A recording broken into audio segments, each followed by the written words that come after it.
all you VC WrestlePod nerds out there, and welcome to another rendition of the Takedown Troupe, your weekly TNA review show here at BC WrestlePod Networking Syndicate Conglomeration Podcasting Thingamabob. We do every single day of the week, apparently now, because we have no lives. Just kidding. I am. Are you?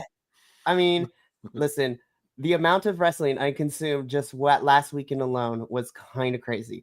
We'll talk afterwards. But I am Mikey, El Jefe of BC WrestlePod, and we have a trio, a trifecta, tonight for the TNA review.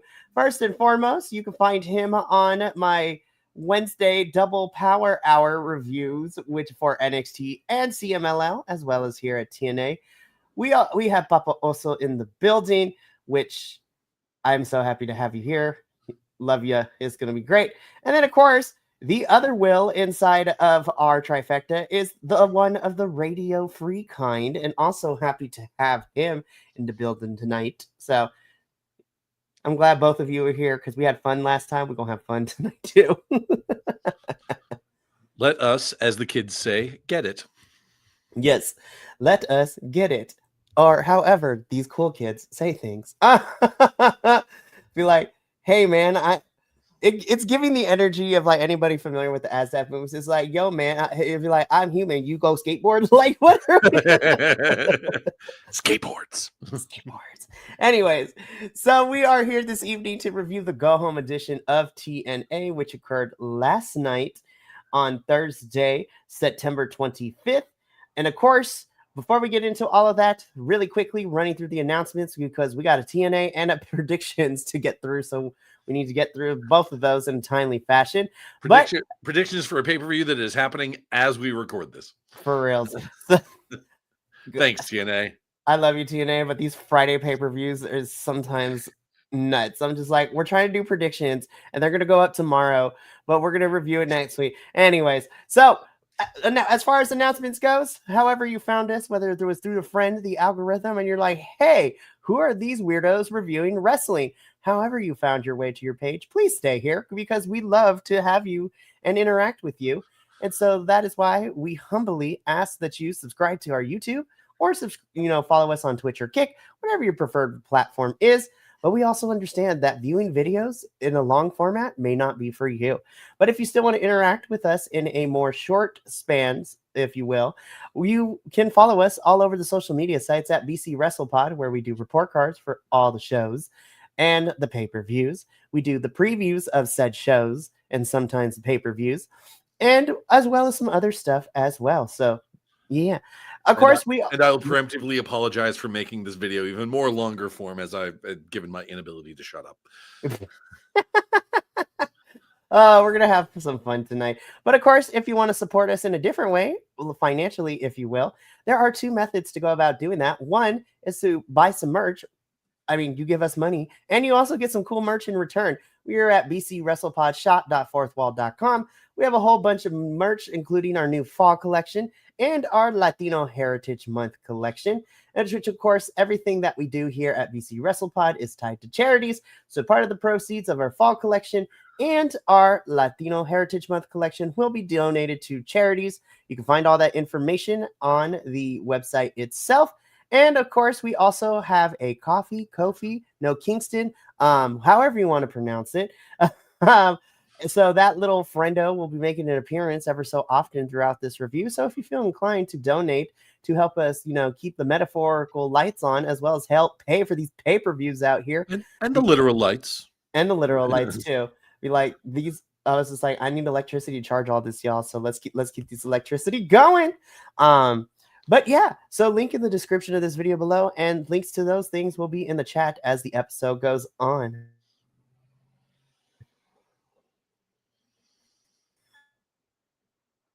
Uh-oh. Oh man, it's been a while since we're back. It's been a hot minute, my friend. Thank you. Yep. Thank you for being here. It's been a hot minute, and yeah, stick around because we're gonna talk a lot of things TNA and make our predictions for Victory Road, which, as Radio has said, is going on right now. Thanks, TNA, for Friday pay-per-views. Oh, Lord. Alrighty, kids. Without further ado, let's just jump into it. I am going to give my thoughts really quickly before we dive into it segment by segment. Overall, and again, I to echo what we were talking about, um, to, to echo radio here before we went on air. I don't know if it's because we got some booty episodes the last couple of weeks since Emergence. Like Emergence was just tank. And it was just like each episode just felt like a struggle to get through. I actually really liked this episode. I enjoyed myself. It was a lot of fun. Yeah, this was not, like I said, and it's like you said, not sure if they just, because they let the bar fall into hell, that they cleared it. Not a bad episode. I mean, I'm not gonna try to give it star ratings or anything like that, but yeah, no, it was all right. I mean, I It was enjoyed it. I Yeah. had at least as good a time watching this as I would have watching my local indie fed. You know what? That is a fair comparison. Love that. Robert, we are going to talk about that when we get into predictions because I had to change our predictions for him because a friend of mine be like, yo, check this out. And so yeah, the short answer to this, I couldn't find anything as to why or what is going on, but we're going to talk more about it in detail during our predictions for Victory Road. So stick around for that. But without further ado, let's just jump straight into TNA, where we begin with our opening match. This is somewhat of a run because we get Cedric Alexander and our X Division champion Leon Slater teaming together to take on the Rascals. So this is, of course, Zachary Wentz and Trey Miguel with Myron Reed on commentary. As we know, Myron is facing Leon Slater for the X Division championship at Victory Road. You know what? I actually really enjoyed the iteration of this match. I think this is probably of course, all the X Division people have been in and out in different forms. Like we talked at nauseum about how we have 3 members of the same faction versus Jake something, Yep. which led to. So I was just like, okay, we talked at nauseum about that. But I actually really enjoyed this one, and I don't know if it's because it's tag team, and we actually got to see the Rascals, who are technically a tag team, do tag team things. And of course, anytime I get to see Cedric and Leon work together is great, which also tells me, be like, these 4 are going to be involved in some capacity at Victory Road. So with this match, again, not a bad match by any stretch of the imagination. Did what it set out to do. Good job. My only qualm with it, and this has become something of a recurring qualm, is that it feels like there's no good guy or bad guy here. It's just kind of there's very little heat here, and I know they're trying to sort of like frame Cedric as a heel, but by keeping him in a tag team with Leon Slater, they're never going to be able to pull that trigger. So while I was watching this, I was actually thinking personally, I think it would be more interesting if they gave the Rascals a heel turn. Not that we need another heel faction in TNA, but it would be fun to, like, I think that would be an interesting, and I know this is a dirty word because Vince Russo ruined it back in the 90s, but I think it would be an interesting swerve. Swerve, no Strickland. So, I mean, Papa, also to kind of get you in on the conversation. So we've been reviewing this long enough where we have seen a heel version of the Rascals, and we both kind of come to the agreement that we kind of like the heel Rascals a little bit better because it gave their characters something to do. So 2 questions for you, Papa. Number 1, what did you think of this match? And then number 2, do the Rascals need to have a change in character? The match was pretty good. I enjoyed it. I love that Trey Miguel is back because I love Trey Miguel. And I think the best kind of rascal is a nasty rascal. I don't think they work as a face group. I don't think they work. I think they need to be heel, and they need to be heel forever. They're just too good at it. And when they were heel back in the day, all kinds of shenanigans were happening, and I want them to go back to that. I want them to go back to the spray cans and spraying in the face and because that's where they make sense to me. Where they have it, and I know all of it with Trey being out and and this, that, and the other, and blah blah blah. I think they've kind of lost touch of that because they've been so separated for so long as a tag team. That I think it's going to take some time for them to get back into it. Like story wise, I mean, as a performer, they can jump right into it. But I think story wise, I think it's going to take us a little bit of time to get back to that. I really kind of hope that we go back to that because, like I said, they were because you remember when they spray painted the titles, they like tagged the tag title belts. It was brilliant. It was wonderful, and I always used to gripe and moan about them because it's like, how can people fight these dudes and not know what's coming? Every single time they pull out the spray paint and spray their opponents in the eyes. And I was like, because they're the Rascals. That's why. And they're brilliant at it. And I think they need to go back there, and I think they just need to live there, own it, and be it. And anyone who tries to go into their lane, they take them out. Yeah, I think, again, I am happy to see Trey back is because he's been out on injury. He's been slowly getting back in, kind of quote unquote getting rid of the ring rust. But I am ready for Zach and Trey to kind of go to a different direction.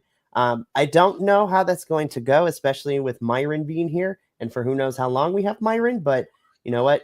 I am here for it. This was fun. And yeah, even though it's happening right now, I'm looking forward to seeing Leon and Myron go at it later tonight, which I was going to wait until predictions, but I found out that Leon and Myron are going to be main eventing the show, which is very, very nice. I'm like, very cool. mean, granted, with everything that's happening, but I'm like, finally, Leon Slater gets the main event of pay-per-view. So I'll take where we can get. So can't wait. It's going to be a lot of fun.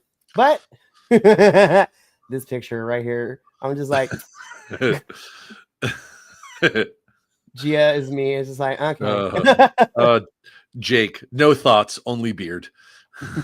Only beard and hands on hips and muscles. Be like, okay. I'll be like, hey, which I'm not mad about.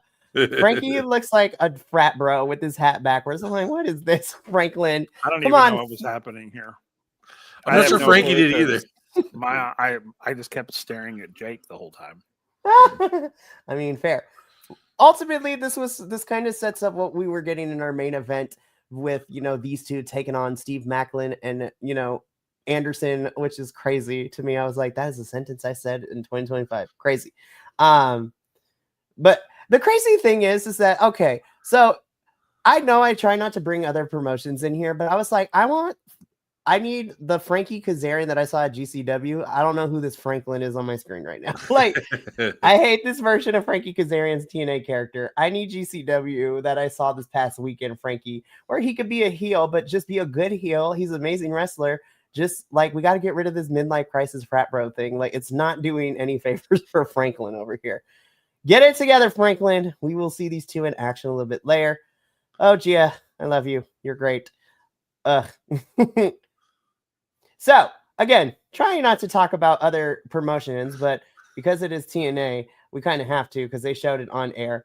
And me and Kilt talked a little bit about this on Wednesday when we reviewed NXT, because we ended this past NXT's episode with the full TNA locker room coming out and brawling with the NXT one, which, we are setting up a TNA versus NXT pay-per-view, which is rumored, allegedly, to happen the week before Survivor Series. So this is looking to be in November. So it's like, oh, so we are going to get technically a TNA pay-per-view in November. Splendid, because we all know the November and December pay-per-views for TNA are always the best. They are so good. Like, we love them here all the time. Here's the thing. I'm trying to figure out if that's sarcasm or not. I mean, your guess is as good as mine. No, I'm just kidding. Okay. No, okay. So in all seriousness, I'm really excited because I think there's a couple of, like, again, My personal number one match, everyone's like, oh, I want Moose and Obafemi. I'm like, forget that. I want to see Leon Slater and Javon Evans fight because that match would be banging. But my biggest, I'm excited, but at the same time, I'm like, I have the sneaking suspicion that TNA is probably gonna get smoked. But I'm still excited for it. I'm like, you can't win them all, but I need TNA to win some of them, and at least like certain stars do need to win. So I'm just putting it out there is a bit of a concerning piece of news that I've heard recently regarding TNA and its potential relationship with NXT. TNA doesn't have any shows booked after Bound for Glory. Well, no tapings booked. I'm trying to think. I think they announced something in November, December. I have to go. You know Did what? they? I'm gonna do my. Okay. Yeah, I think so. That may be more. That may be more up to date. This piece of news. I think this was from. I got this. It must have been from Wrestle Talk. It was either Wrestle Talk or What Culture.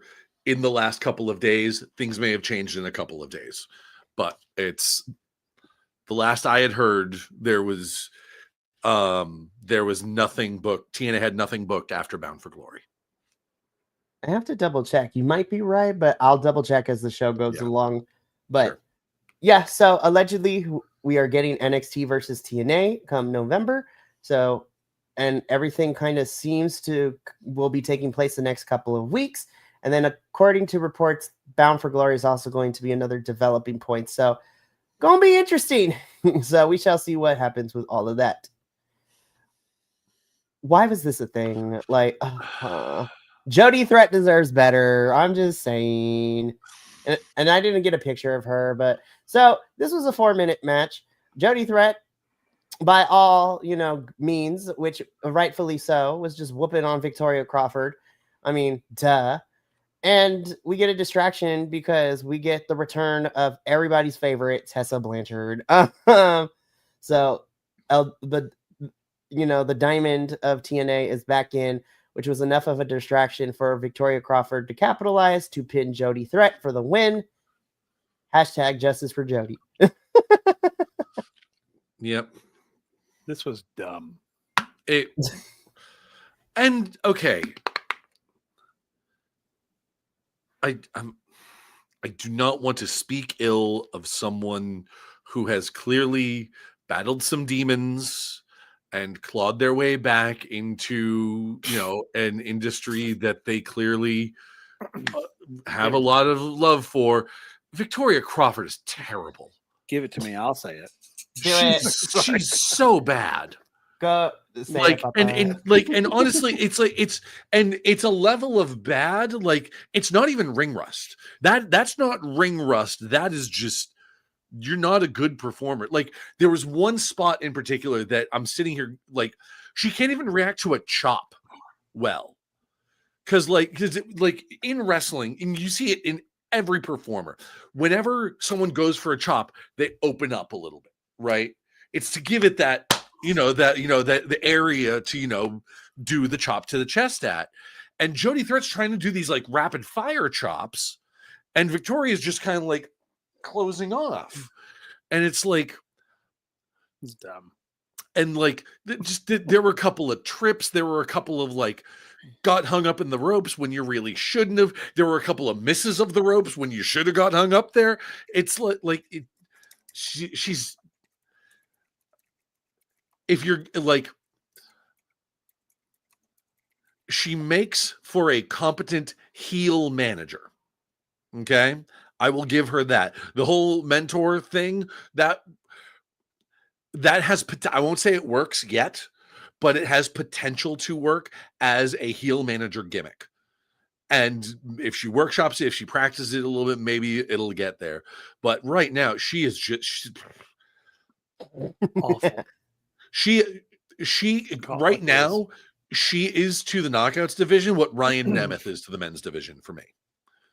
Oh my God, you are so right. Just like whenever she gets on the screen, it's like, oh my, like, do we really have to? It's oh my goodness. I mean, Papa, any additional thoughts? It was awful. It was awful. I'm not even going to like bless it with any words other than it was awful. Be like, you have wasted my time, so you get Yeah. nothing. You lose. And Good this day, is not the only sir. thing tonight that wasted my time. Ooh, I think I know where we're going, so we're gonna talk about that a little bit later. But yeah, this was awful. Jody Threat deserves better. Like, this Knockouts division. Well, currently, this Knockouts division is kind of in turmoil right now with everything going on. So, Right. oh man, it's unfortunate, but you know what? We gonna get through it together, y'all. We're gonna get through it together. Do you want to know something? Again, this is the only time I will be ever okay with hearing with these words. Basically, we are using this build to victory road to build for Bound for Glory for this hardcore war between, the system and Order 4. Moose has, a proposition, which we'll get into a little bit later. And Moose is definitely not holding his script in front of him. Behind Elizabeth Edwards. There were a couple of moments that he's like, there's two things. One, something, something. And then like looks down. Number two is... It's like too many hits to the head. I mean, former football player will do that to you. I've compared him to Brock Lesnar in the past. Ew. He is TNA. Yeah, I know. Give him a manager.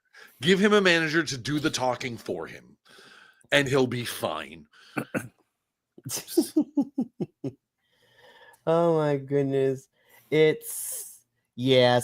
we're going to talk about these guys a little bit later when we get towards the end of the show when they had their face-to-face with Order 4. But right now, we got to talk about this match.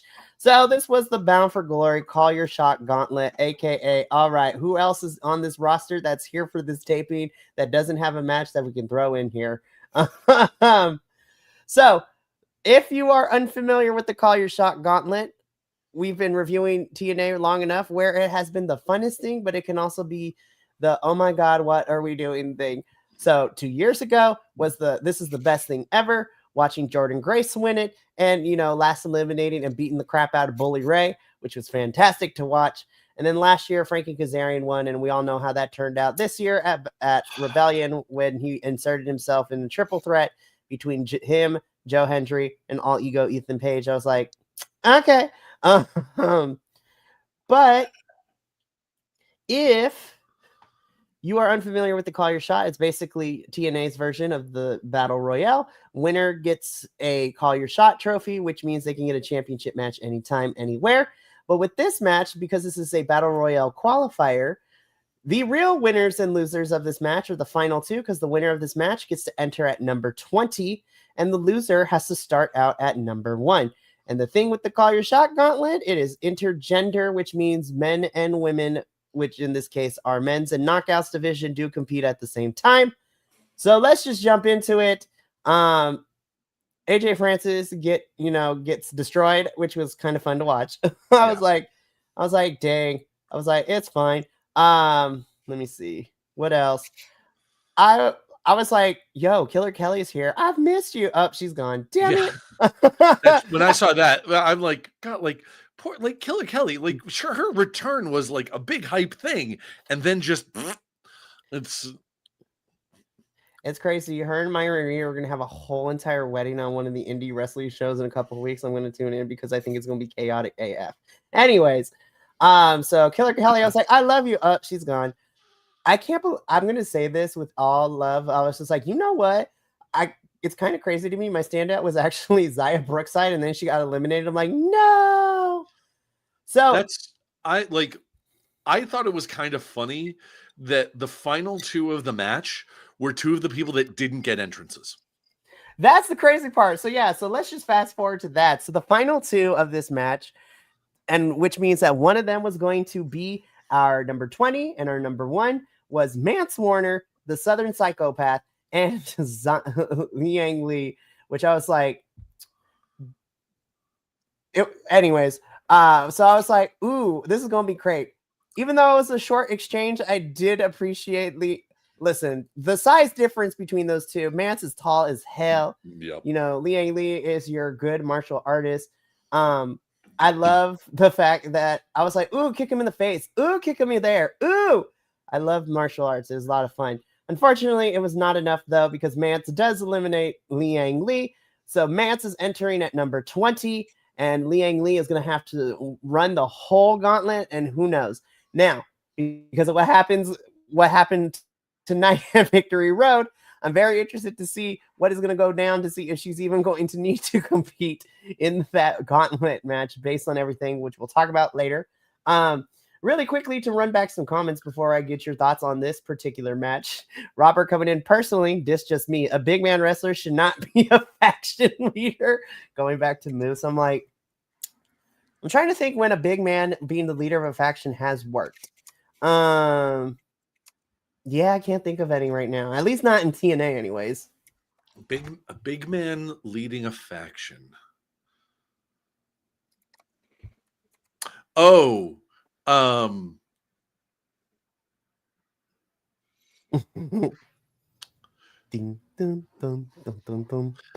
I don't. There was the only one I can think of, and this is going to be a pretty deep cut, and I'm not even technically sure he was the. It was the faction was around for so short that I'm not even sure you could call a particular leader of it. But the Big Show was the leader of the Union. Oh yeah. Oh, that's right. I forgot that was the thing. if he wasn't the leader of it, like, because like if I recall correctly, that faction was Foley, Big Show, Test, and Ken Shamrock. So you really have like it wasn't never going to be Test. You've got like but Test was another big dude, so it's like numerically speaking, you've got a 50-50 chance of their leader being a big dude.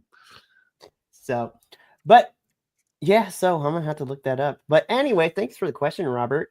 But let's get back into this. I'm actually gonna go to you first, Papa. What did you think of this Battle Royale qualifier? I was disappointed in it. I mean, we've seen better. I mean, honestly. I mean, this one wasn't the worst, but it wasn't the best either. And this one felt like, all right, let's okay, that let me look in the bag, let me shake it, and anything that was caught in the bottom just sort of fell out, and that's what it felt like. I didn't feel like there was any thought to it, no anything, no planning whatsoever. I will agree with you on all of your points.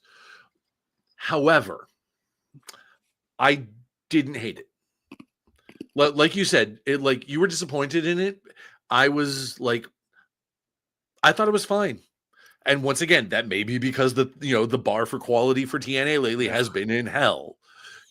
So it cleared the bar, and I'm like, it did its job. And honestly, when it comes to matches like Call Your Shot, like I know, AEW does the casino gauntlet, Royal Rumble in WWE, like whenever you have one of these, like, let's get as many people in this match as we can kind of thing. I love the fact that you get some of the people that like aren't used as frequently. It's a shame.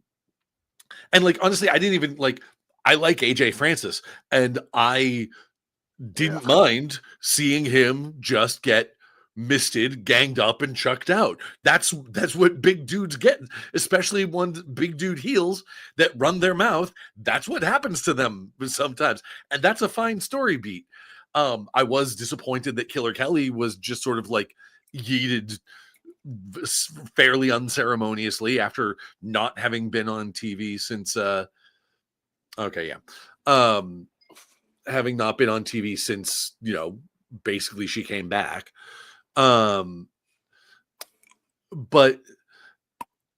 I like giving an opportunity to some of the matches like this. To me, are an opportunity to get some more screen time for some of the lesser people on the lower down on the card, and it's the potential to take someone from the undercard and elevate them and bring them like a little bit closer to a title, get them a little bit closer to a main event, which is going to create interesting stories.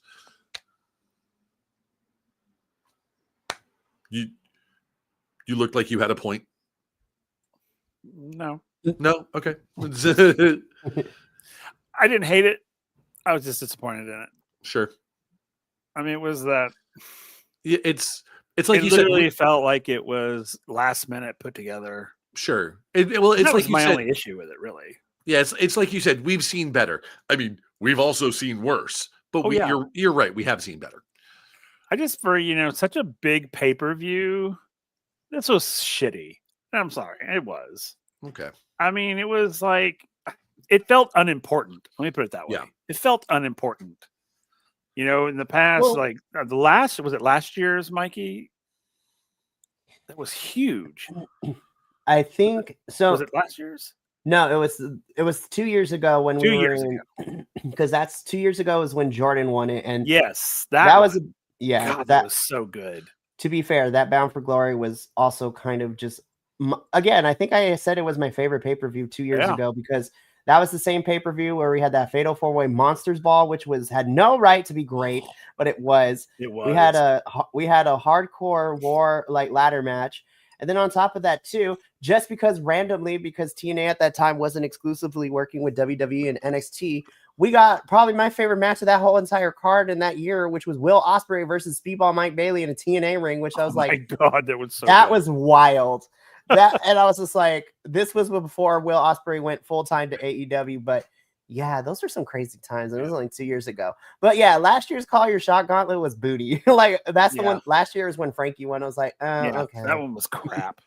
So I couldn't remember where it was. As a newcomer to TNA, let me ask, will there be potentially over the next few weeks, will there be more like qualifiers for this? Or will there be more like drama storytelling around like, what number are you going to get? Or is it going to be like talking a little bit more about it? Or so, usually what TNA has done. So usually it depends. 2 years ago, we hyped up the Call Your Shot Gauntlet, where we've got certain wrestlers you know what, I'm gonna win this thing, and so we know a few names, but then everything else is like whatever. Mm-hmm. Last year, it literally was, okay, who is not on the card tonight? We're going to throw them in here. And I don't know I feel like this year is going to kind of be the same because I'm trying to think. There are going to be 20 people in this match, right? So TNA, I don't think has anybody who is not going to be in a match for, so the system is out. Order 4 is out of the gauntlet. Mike Santana is out of the gauntlet. And then, again, Indy's out because she has her match at Bound for Glory for the Knockouts title. And then the Hardys are also out too. And then whoever wins tonight for the championship also is probably out. So that means whoever's left in this roster, I'm pretty sure there's maybe possibly enough of 20 TNA stars to make 20. I'm really hoping we get some better surprises. Like last year's surprise was Rhino. And I was like, he was there because he was part of the Hall of Fame induction, which we're going to get into it a little bit because I'm kind of happy. But 2 years ago was the greatest one. And that's because I'm biased as hell. But 2 years ago in the Call Your Shot, we got, even if it was for a little bit, we got the TNA debut of Miss Sunny Kiss, who I love so much. She's great. Love her. So who knows? So I'm pretty sure we'll probably get the same this year. We'll find out. Okay, certain wrestlers are definitely being confirmed for this. And then everything else is whatever they decide. As of right now, of course, as we know of this match, Mance is going to be the last one to enter. And then Liang Ling is going to start the whole thing off. And you know what? I would love for her to win this thing and run into the whole gauntlet to win. Because I feel like given what's going on with the Knockouts division, with things being switched around and things getting kind of buck wild, I think Liang Lee holds a spot, strong candidate to be starting to push her up some more, along with Danny Luna. That's my thing though.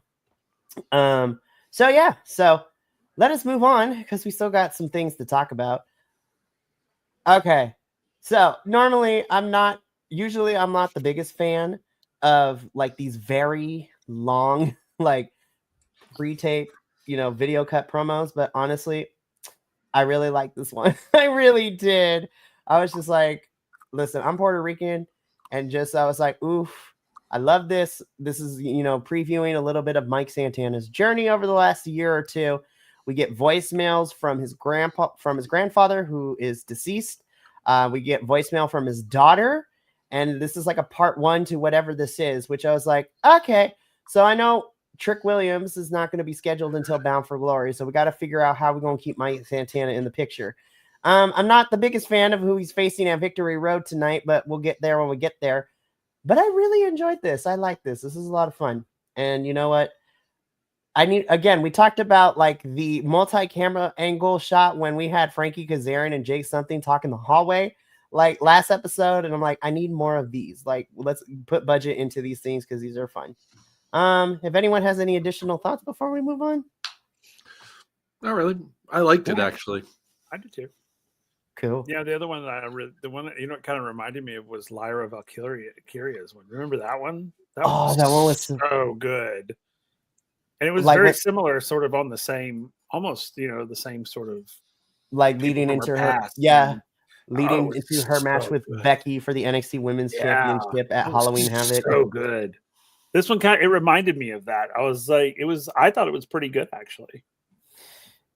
So I'm biased. I'm a huge Mike Santana fan. Mm-hmm. Yeah. Again, Mike's great. He is. Again, with NXT versus TNA on the horizon, I'm like, please let Mike win this title. We need him to lead team and TNA into that pay-per-view. Please. I don't know. We'll see what happens. But this was great. This was long. I was like, this was long. I was just like, listen, I know. I will say the best person in this whole entire thing was Santino, because Santino was he was the fanboy in this whole entire thing. I was like, Santino, never change. I love you. But my God, this was so long. I'm like, we did not need like 20 minutes to get through what we needed to. Obviously, it wasn't 20 minutes, but it felt like 20 minutes. Matthew, you had one job and I'm far enough into the review. You kept fucking up the promo. I was like, Matthew Hardy, you kept messing up your promo and you kept fumbling over your words. I'm like, y'all need no. I was like, we did not need for it to go on this long.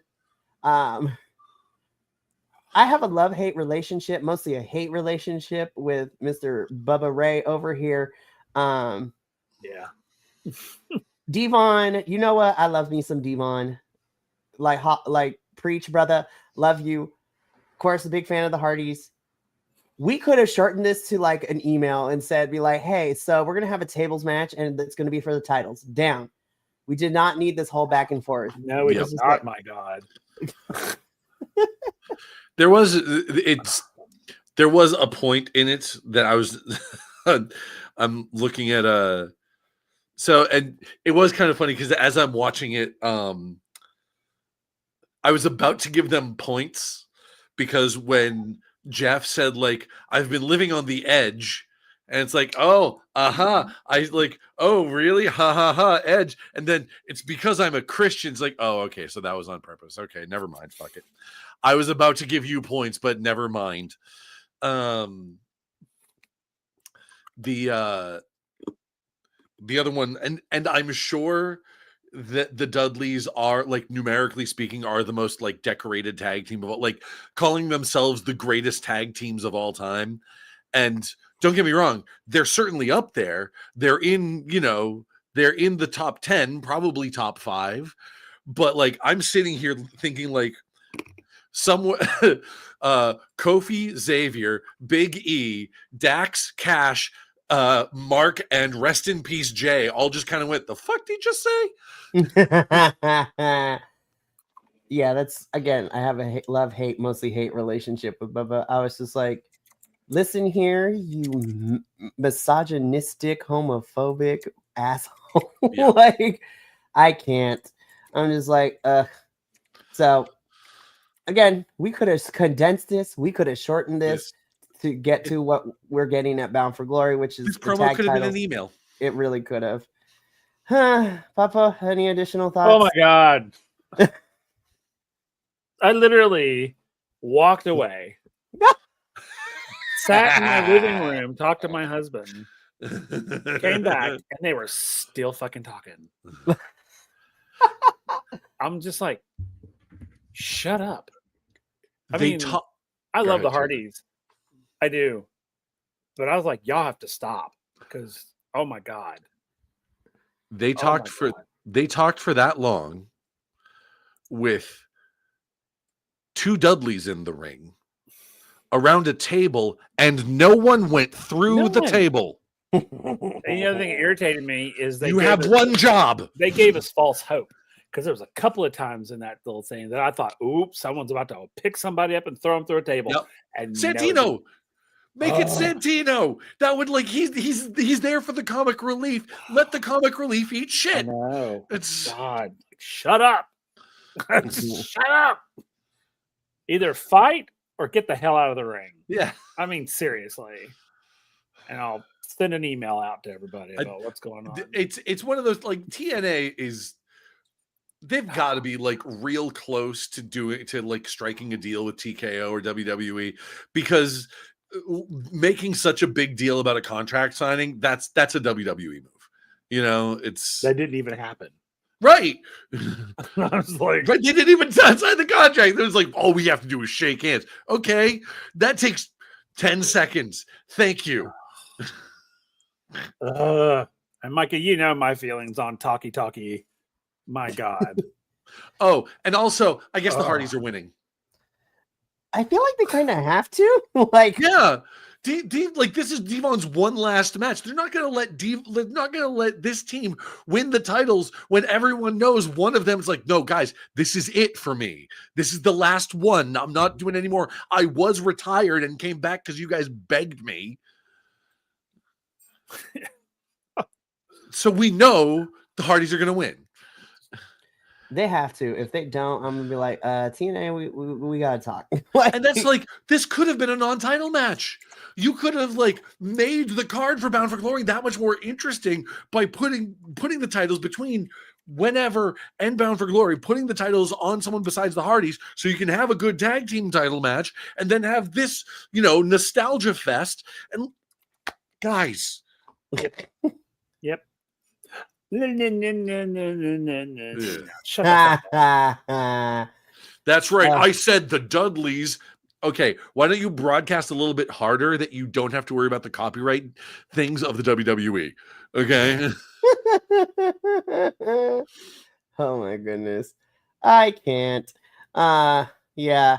So again, it's going to be a tables match for the TNA Tag Team Championships at Bound for Glory between the Hardys and Team 3D. We could have shortened this to 5 minutes. And honestly, we could have had a pre-tape promo. Have a pre-tape sit down. That would have been more effective. Mm-hmm. Like, that's all we needed, honestly. Moving on. Speaking of pre-tape promos. This was hilarious to me. Like, don't get me wrong. Not a bad promo. Not a bad, like, heel, like, look how, dominant we are kind of thing. The moment at the end is what made me laugh. It's like, okay, the system also walks into the room and nothing. That's it. Just like, nope, we're going to stare at each other for a little bit. It's so, yeah, I mean, wrestling is weird, guys. So to kind of set this up and summarize it, and then Papa, I want to get your thoughts on this. No, you don't. With a comment like that, I think we have to now. So really quickly, because I love it when we get spicy, Papa here. So this sets up, Order 4 is running down the system as like the system did earlier, running down the Order 4. Order 4 comes into the room. There is some stakes, if you will, to this now, because the match between Moose and Ali now has a stipulation where the winner gets their team the advantage in the hardcore war at Bound for Glory. And then we have a weird stare down. All right. Clear the runway, because here he comes. Papa, I want your thoughts on this, just for shits and giggles. The day has come where I don't give a fuck about them. Oh shit! I really don't. I loved Mustafa Ali, and now I don't give a shit. I'm so tired of whatever the fuck this is. It's been going on and it's dragging on, and the idiots behind him, I'm just like, y'all need something new. Y'all got to get this. Obviously, isn't working for you anymore because I don't care. I literally don't care. It They've ran got, its Thugmaster 4000 in the background. I feel like we've lost trajectory since after Rebellion. After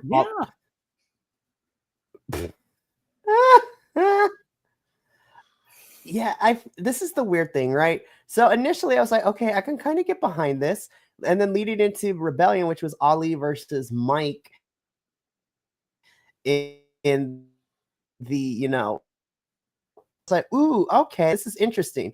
Since Rebellion, we've kind of lost the plot with Order 4. Mm-hmm. We've lost the plot, we've lost the script, we lost the whole damn play. Like, what are we doing? That's what I'm saying. So I don't care anymore. Yeah, I used to love it. When he came back in with the whole presidential thing, and he was like full on, just like evil dictator type guy. I was like, this is cool. I love this. And then he got this he started to build this faction, and the faction started getting convoluted and stupid. I mean, just stupid.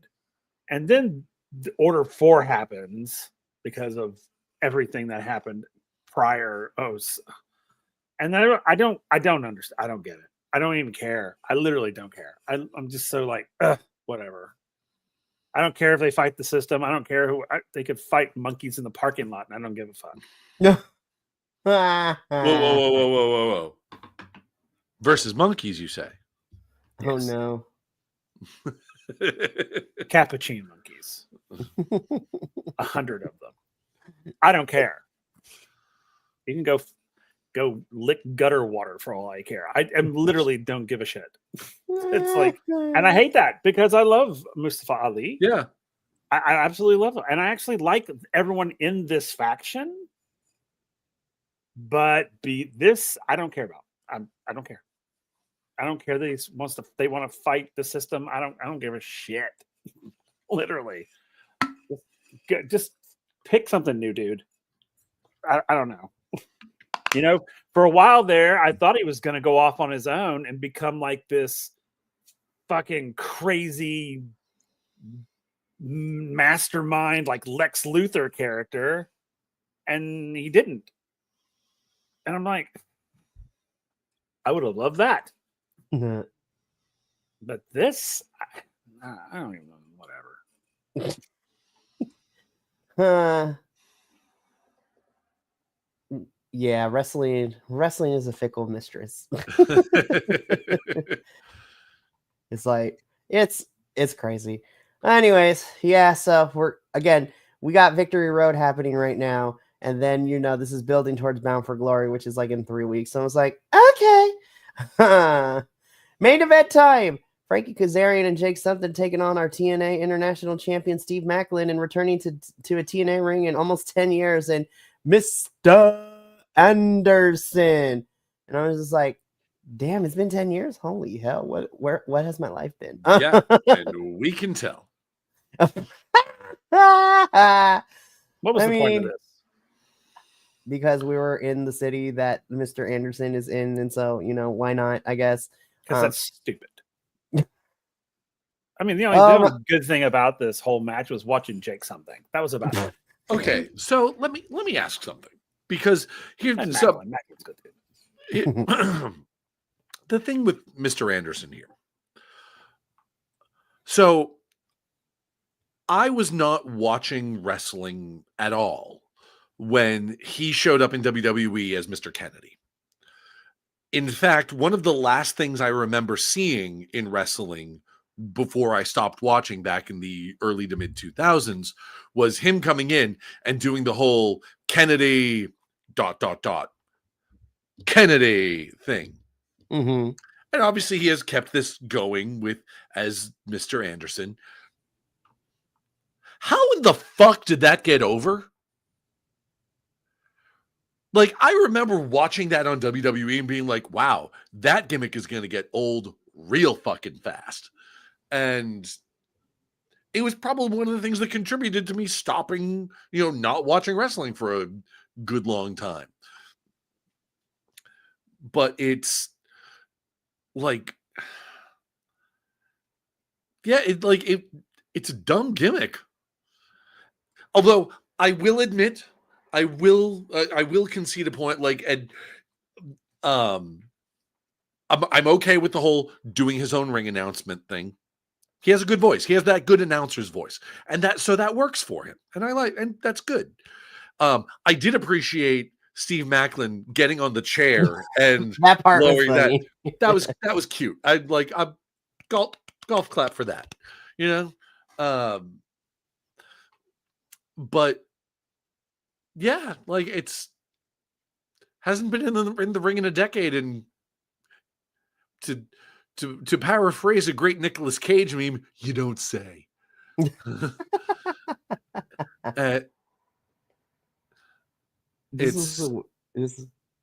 I also point something out about this match too?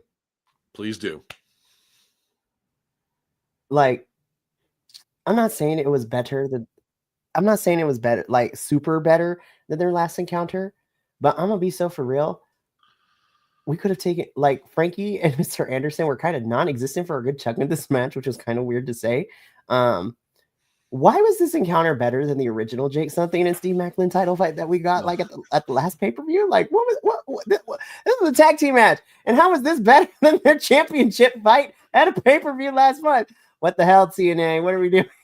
I'm like, that's what got me. I'm like, I'm so pissed. This is a little bit. This is better than what we got between these two of them at Emergence. What the fuck are we doing? I didn't even understand the pairing up of these two. Like, why are we here again? We fast forward to them being on the same page. Like, we saw that. Like, I thought we were gonna have weeks of Jake finding himself, like, just becoming slowly turned. Nah, after one talk from Frankie, he's like, "Okay, I'm gonna be with you." I'm like, "What the hell, Jake?" Like, I did notice his thigh bandage slipped during the match. You saw Goku's hair. Goku showed up. Popping up. Oh yeah, no, not just his hair. It was like you could see the whole tat. Like, Goku was there, full Super Saiyan. Just let the man have it out. Like, come on now. That's like, okay. I would like Jake, if you're listening. This is what we'd like. Go ahead, finish up this thing that you're doing with Frankie. But you know what we need from Jake something? We need Jake something to be the wrestling equivalent of Travis Willingham. Oh my God. Just giant nerd, total himbo. Like, so I'm telling you, low int barbarian. Exactly. We love those. And I kid you not. Remember, we had this conversation too, because my introduction to Jake when he was this stupid, funny comedy, big himbo character too. Mm-hmm. Like, I explained it and everything. I was like, I like that Jake. I want him back a little bit. Just have him be a nerd and be funny. Like, it's great. You know what? To be perfectly honest, if we pair him and the Hometown Man together, I'm sold. Just give it to me right now. Oh my God, that would be fantastic. I want Jake something. I want there to, like, actually, okay, this is the program I want. Frankie Kazarian and Jake something, keep their tag team thing going, keep them working together. And at some point, like, they're trying to, like, hype each other. Like, Frankie's like, all right, this is where we're going into this match. It's going to be a tough one. And then Jake's is like, all right, we're going to go Super Saiyan on him. Yeah. And then walks off. And Frankie's just like, super what? You know what? And then over the next like couple of weeks, have him start doing stuff like, all right, I'm gonna hit him with a +5 Vorpal slam. I just think it'd be funnier if they were like an Abbott and Costello group. Okay. Yep. I mean, seriously. A throwback to Al Snow and Steve Blackman, if you will. I think Jake something in the Hometown Man would be brilliant. I think it would be brilliant. Oh my gosh, please. Listen, we need more comedy in wrestling. I agree. Hometown something. Yes. Sell that merch right now. Like, so good. Anyways, so Macklin and Mr. Anderson win this match. You know, they're in the ring celebrating as TNA goes off at the air. Again, not a bad episode of TNA. No. Again, we pulled the bar from hell to the floor, but not a bad episode. And I was like, this was pretty good. Oh, wait, this was the go home episode for Victory Road, huh? Damn. Okay. Well, so my crazy things happen in 24 hours. I'm just put it right there. Yes. Because I was like, okay, be in Canada. It's going to be fun. So let's get into it as well. I mean, so I was like, okay, nothing crazy can happen. And then my friend gave me news, and I'm like, well, shit. That throws a lot of work on my end, but let's just get into this. So let me send this out to both of y'all. So if you are new here to BC WrestlePod radio, I'm going to send it through Discord for you. Okay. And then Papa, I sent it into a text message to you. So, alrighty. Like so just now? Yeah, just now. I sent it now. If you didn't get it, let me know so I can send it via Discord. But if you are new to BC WrestlePod, did you get it? Yeah, I got it. Okay. So if you are new to BC WrestlePod and you're like, what are you doing right now? Well, we like to have fun here, and we have a predictions league. We have 4 predictions leagues going on for all the major US feds. That includes WWE, NXT, TNA, and AEW. Of course, we here at TNA have decided that the loser, or possibly all of us, because it's a bitchin' idea, somebody has to dress up as either Broken Matt Hardy or Jeff Hardy at the end of the prediction season. But honestly, I feel like we all should, because it's great. Because I think it would be fun. But definitely the loser will have to do a week or 2 of reviews in the cosplay. So it's going to be fun. So we are here to do our predictions for Victory Road, which is currently happening right now. But there's also been a lot of changes. So I'm going to have to. So I had to do some major overhaul at the last minute to try to update this as best as I can, because a lot of things have gone on in 24 hours. So we are going to get through our predictions as best as we can. So let us begin with the countdown show, which, you know, we got to watch on here. So our countdown show is, lo and behold, like I said at the beginning of this episode, I was like, Leon's got a match, but you know the other 3 are going to be here on some capacity. And boy, howdy, here we are. So this is just a showcase of some sort. It's a triple threat: Cedric Alexander versus Trey Miguel versus Zachary Wentz. No stakes, just these 3 just fighting. And I'm just like, I think this match is going to be fun. But also, how dare you make me choose? I know, right? This one's tough. This one's tough. I am actually between these 3. So Cedric Alexander versus Trey Miguel versus Zachary Wentz. I'm going to go with Trey with this one. I feel that, you know, Trey's back. I think Leon versus Trey is probably going to be coming down the line in subcapacity. I think one of these 3 is. I think one of these 3 are definitely going to be in the title contention, because somebody has to face Leon at Bound for Glory, right? So I'm sitting here and I'm like, okay, I think so. Zach has already kind of got a shot at it. Cedric already recently got a shot at it at Emergence. So I'm going with Trey. I think he wins. We get some sort of like contendership match. Or you know what? If we want to bring Ultimate X for Bound for Glory, let's do it. But I'm going with Trey on this one. I think he wins this one. So. Anyways, Radio, I'm going to come to you first. Who you picking to walk out as winner in the countdown? Countdown show, like I said, I think with the I want to see a Rascals heel turn. So, I mean, heads it's Trey, tails it's Zach. Zach. Cool.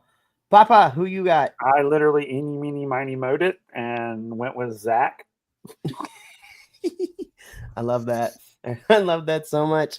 Alrighty, so we got Radio and Papa going with Zach. I have picked Trey. And yeah, so moving on to the main card. This is a weirdly built main card. I'm not going to lie. Even with the changes that have happened in the last 24 hours, this is still a weirdly built card. So let's talk about this. We are randomly getting this match. The hometown and Matt Cardona versus the Nemeth. Just cause I was just like, cause Matt Cardona has beef with the Nemeth, and so does Hometown Man. I'm gonna be so for real, right? So I don't think this is gonna be the last time we see these four fight it out in the next couple of weeks. So because we are kind of just starting this feud, I am actually gonna go with the Nemeth win the feud, but somebody's got to win the first bout, and I got to give it to the Nemeth because they're being little shites. So I'm going with, as crazy it is to say, I'm going to go with the Nemeth on winning this bout because I think Hometown Man and Matt Cardona are going to get the lick back in the next time they Nemeth. So yeah, I got Nemeth. Papa, I'm going to come to you first. Who you got? Nope. I can never go with the Nemeths. I'm going to go with Hometown Man and Matt Cardona. Ryan Nemeth gets on my everlasting radio gay nerve. I am similarly going with Hometown Man and Matt Cardona, mainly because Nick Nemeth makes for a great underdog, lovable loser, and Ryan Nemeth is just a fucking loser. Oh man, once again, I'm the odd man out. If I remember last year too, actually, yeah, no, I do remember this, and Papa, you'll remember this too. Victory Road really screwed me over last year too. It really did. Emergence and Victory Road screw me over every single year. This is so nuts. I do pretty well everywhere else, but Victory Road and Emergence screw me over so much every single year.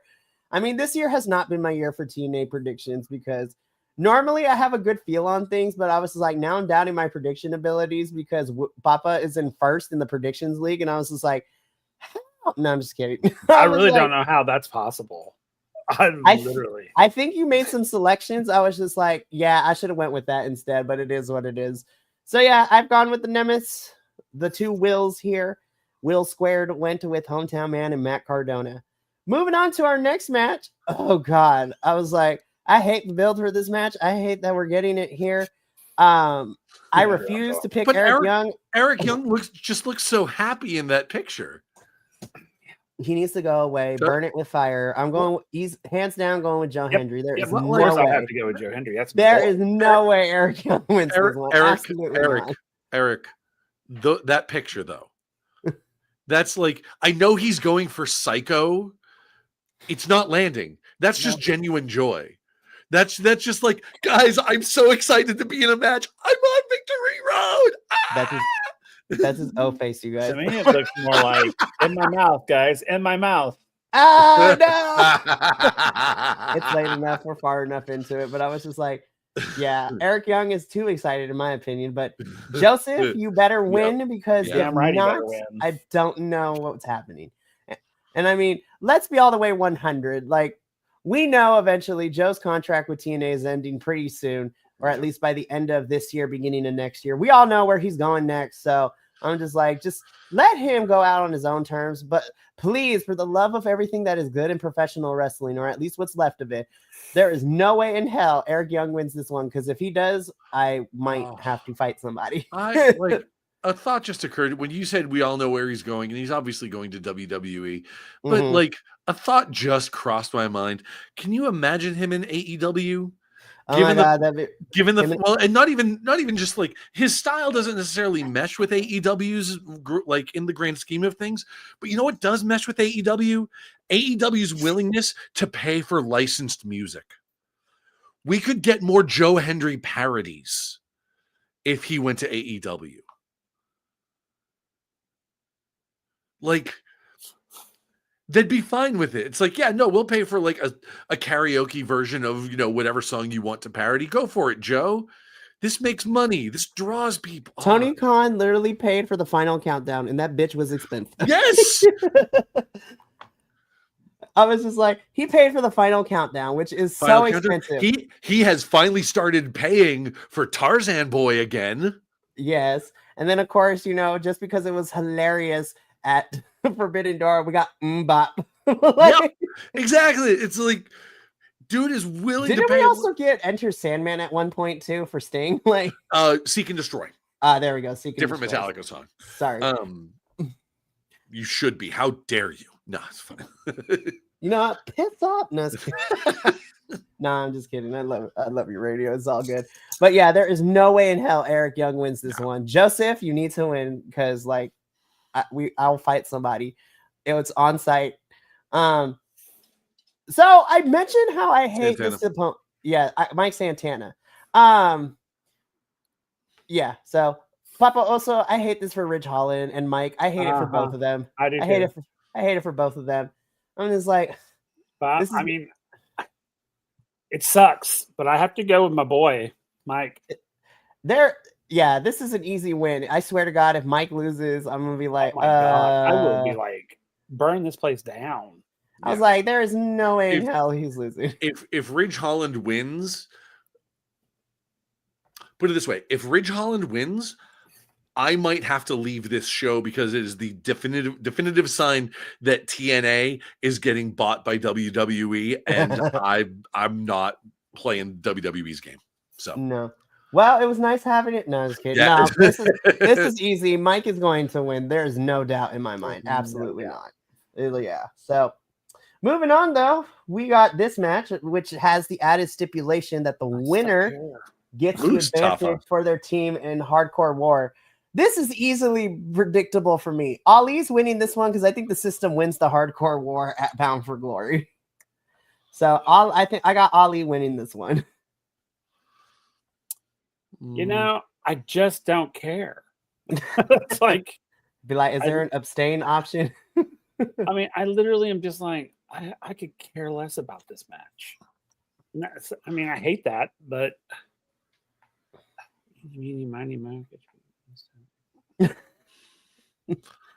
So while Papa does that radio, I'm going.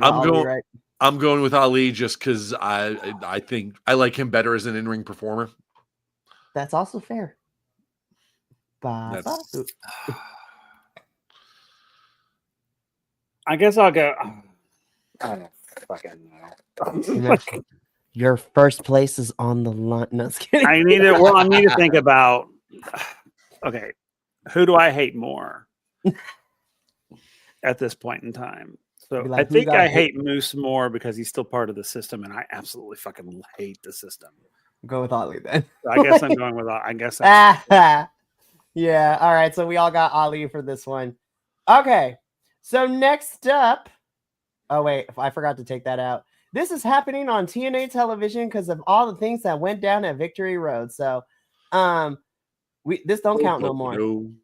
So sad. Yeah, which is unfortunate. We should take a second and talk about what happened though, because we don't have to talk about like the iffier details. Enough outlets have talked about what's happened with everything. Yeah. So here's the thing: we are going to talk about what happened with Ash, but I'm going to save it for the next slide because that I got the updated graphic for that one. Cool. But listen, I'm going with Macklin just because I cannot have I don't know if I'm ready for Franklin to win a championship again. Mm-mm. Franklin, not in his current iteration. I think it would be a bad choice. Frankie. Tails. I think it would be a bad choice for them to give it to Frankie right now. I think I did the same thing on my selection, which I already submitted. So I can't remember if what I just said matches up with what I submitted, but go with what I submitted. It's all good. Okay, so now let's talk about everything that happened. So we move on. So this is all brand new for all of us. Well, I mean, I saw it earlier, but still. So let me run this down, right?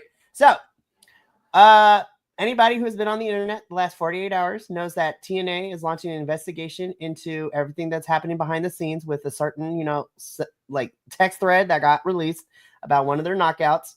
So that was crazy. So because of that, we weren't going to get our knockouts championship match. It was like, okay.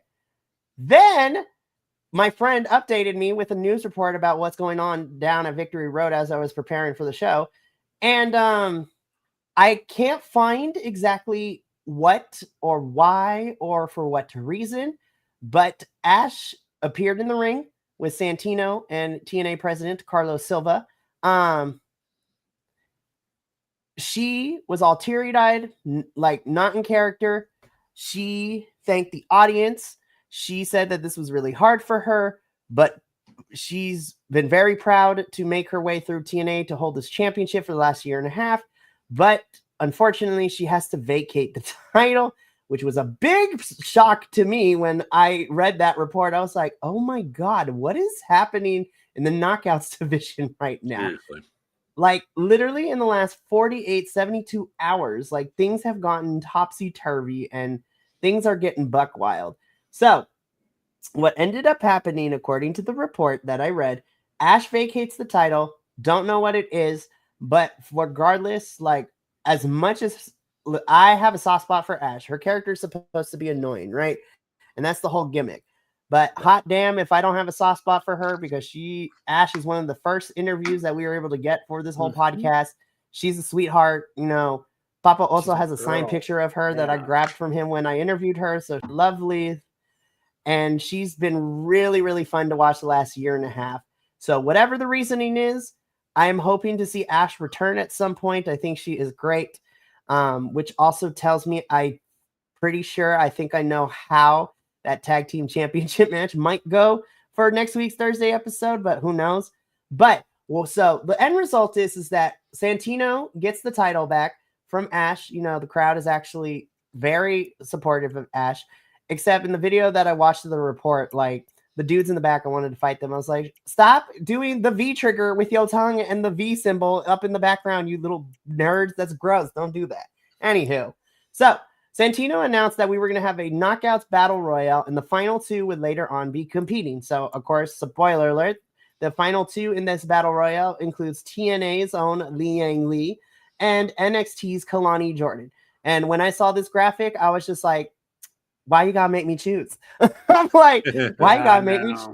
Why you gotta make? So here's the thing, right? I know, and we don't like we're trying to protect TNA from NXT. But if there was anybody on that women's roster that me and Papa here have fallen in love with, just how talented she is, and she actually is a good wrestler, unlike some other champions that are currently in NXT right now, Kalani Jordan is probably at the top of her game. Her and Sol Ruka are dominating this women's division. So it's so fun. Kalani Jordan deserves a fucking title. Which leads me into this. So we know Indy is getting her shot at Bound for Glory, right? So because she is getting that shot, I'm actually going to go with Kalani to hold this title, because I think Kalani, unfortunately, is going to be transitional champion, and I think they're going to give it to Indy at Bound for Glory. But again, I'm not mad at it because of, I mean, everything the last 48 hours between Masha and Ash, like we just lost the top two of the Knockouts division, at least in the singles division. So we got to figure out what we're doing. So I'm actually going to go with Kalani to hold this championship for this one, which also will probably play into the TNA versus NXT thing. And you know what? I'm less mad at if Kalani is holding it than I was when JC held it. I'm going to side with Lee on this one, I think. And I mean, I'll be honest, part of that has to do with the fact that I've never seen Kalani Jordan in the ring. I will take your guys' word for the fact that she is great, but I've just never seen it. Also, my other reasoning for it is that TNA just got the women's side, the Knockouts title back from JC Jane, so I don't think they would backtrack like that this quickly. You know what I mean? Fair. Alrighty, so we are 1-1. I gone with Kalani. Radio has gone with Kalani. You know that. Okay, you know that. That's like. But again, like, you know what? This is one of the few cases where it's like, you know what? I'll be okay either way. Again, they're making the best of a really crappy situation. Losing Masha and Ash in the same week is kind of nuts. So we got, thankfully. And again, this is where I'm hoping that now we can start pushing some of the other TNA Knockouts women who are on this roster up a little bit more. So we shall see what happens with this. I will say, though, I am looking forward to this match because I know both of them are great. So this should be a really solid and a really fun match for sure. And then, like I said during the middle of our review, this is going to be main eventing Victory Road, which makes me super excited. I was just like, Black Excellence. Just putting it out there. we are getting our TNA X Division Championship on the line in the main event. Leon Slater, the youngest in charge, who, guys, he is turning 20 years old, like tomorrow, I think. I was just like, oh my God, he literally is the youngest in charge. I'm like, holy hell. And But Leon's. And in that moment, radio evaporated into a cloud of dust and just. Oh, no. So I've had this happen to me twice this week, right? That was the first one. Finding out that Leon was 19. I knew he was young, but damn, 19 is crazy.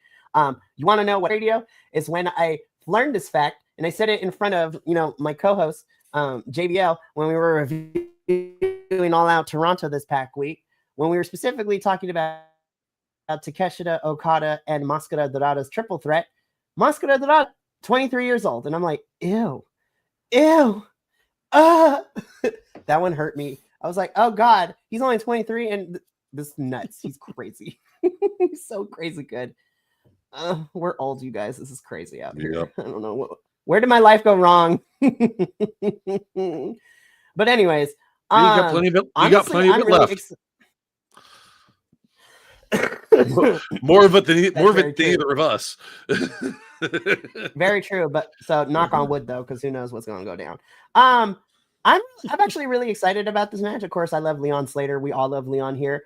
I am familiar with Myron's independent wrestling work. He is also very good as well. I mean, he bagged Killer Kelly as a bonus, and both of them are also fantastic. So that is I think this is going to be a really fun one, because I also hope that this is a good coming out like singles wise for Myron, because he's just been in the background. He's been with the Rascals. He filled in for Trey when he was out. So I'm really hoping this solidifies Myron outside of the shadow of the Rascals, well, also outside of the smoke cloud that is the Rascals as well. Yeah. Anyways, I'm going with Leon here. There's no way he's losing this championship so soon. Yep. Yeah, he's going to be a dominant X Division champ for a good while, I think. I agree. So, but yeah, that brings us to the end of our Victory Road predictions, which is crazy because I'm going to post these predictions tomorrow and they're going to be like, but the pay-per-view already happened. Shut up. I was like, TNA, I love you, but we got to can we stop doing Friday pay-per-views? Because that's when we review our show. And I would actually like to get this up on time, but it is what it is.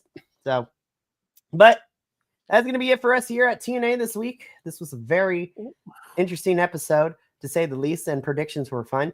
As always, gentlemen, I appreciate you being here, because whether it's good or bad, mostly been bad the last couple of weeks, I honestly love starting my weekend off right with my TNA crew, and y'all make this worthwhile. So thank you for being here. I had a good time. Was Matt Hardy was he not going up against AJ Francis? No, it's the Penthouse. They're doing the Penthouse segment. Is that what it is? I just remember reading it and I was like, wait, did we not talk about them? Not gonna lie, I did see that led to a match actually tonight. That led to a tables match. Actually. Oh, Matthew all the way then. Oh yeah, I would go Matt too, because I want to see AJ get his ass handed to him. But yeah, no, and that's I was reading, I was looking up that stuff on Ash. I saw that it had said something about them, and I was like, oh, okay. But we didn't talk about it, so I was like, oh, maybe they took it off. I don't know. Yeah, Victory Road has had a lot of changes in the last 24 hours, which we have seen.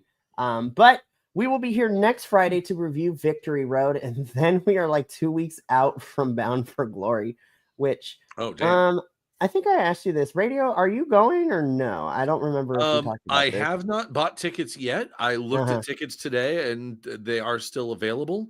Even some pretty good, the floor seats are still available, which is kind of cool. And at a reason, they may just seem reasonable because because WWE just announced how much they're charging for WrestleMania tickets, but the prices seemed reasonable. You're not going to have to sell your arm, leg, soul, dignity, and whatever else you got left in that tank. Yep, it's We'll talk afterwards because if you're gonna go, Uh, I want to send you with some fun money. So we'll talk afterwards. All right. Like it's one of those things. I have PAX Unplugged coming up, and I pretty solid. I won't say desperately, but I should replacing it. I need a new computer pretty soon. Like Gotcha. it's kind of Okay. a priority. It is a fairly decent priority. So Got it. wrestling tickets may not be in the cards, but Very fair. Hey, we'll talk afterwards. But anyways, speaking of upcoming events, let's go into what the remaining week looks like for BC WrestlePod because I mean, thank God after this crazy week, I get a break tomorrow kind of from wrestling stuff because the only things left we got going on this week on Sunday include our WWE review and then I will be here at 6 p.m. Pacific to do a MLW watch along for Fury Road, which is the next show for MLW, which is leading into their next big show next weekend in Slaughterhouse. So that should be a lot of fun. And yeah, it's been a really busy week. It's been an up and down week. Started off the week with a shitty WrestlePalooza review, which I had a great time though, just clowning it. And then going into an awesome All Out Toronto and then CMLL Aniversario.